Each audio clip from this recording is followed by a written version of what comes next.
মনের আকাশ ঢেকে গেছে কালো মেঘের ছায়া সুখের ऐसी रखी है रब ने फजीला जुमे के दिन फर्जों में। আসসালামু আলাইকুম ওয়া রাহমাতুল্লাহ। ওয়ালাইকুম সালাম। কেমন আছেন ভাই? ভালো আছেন নাকি? আলহামদুলিল্লাহ ভাই, আলহামদুলিল্লাহ আমি খুব ভালো আছি। আপনি কেমন আছেন ভাই? আলহামদুলিল্লাহ, আল্লাহর রহমতে খুব ভালো আছি। এখন নিয়ত করছিলাম তোমার ভাবি লইয়া হজ করতে যাবো। মাশাআল্লাহ মাশাআল্লাহ, তার মানে এবার ভাবিকে নিয়ে হজ করতে যাইতেছেন? যাক আলহামদুলিল্লাহ, তাহলে তো খুব ভালো।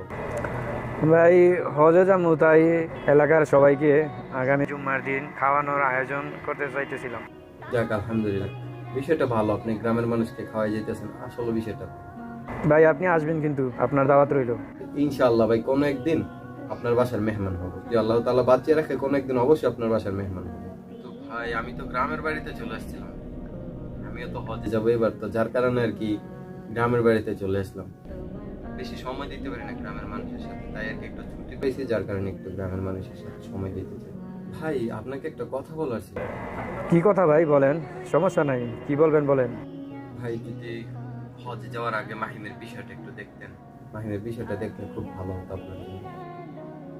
গত 5 বছর যাবত কিন্তু মাহিম আমি বিষয়টা আগে থেকে মাথায় রাখছি, 10,000 টাকা মাত্র। যাক আলহামদুলিল্লাহ, যদি আপনার মাথায় থাকে তাহলে তো খুব ভালো।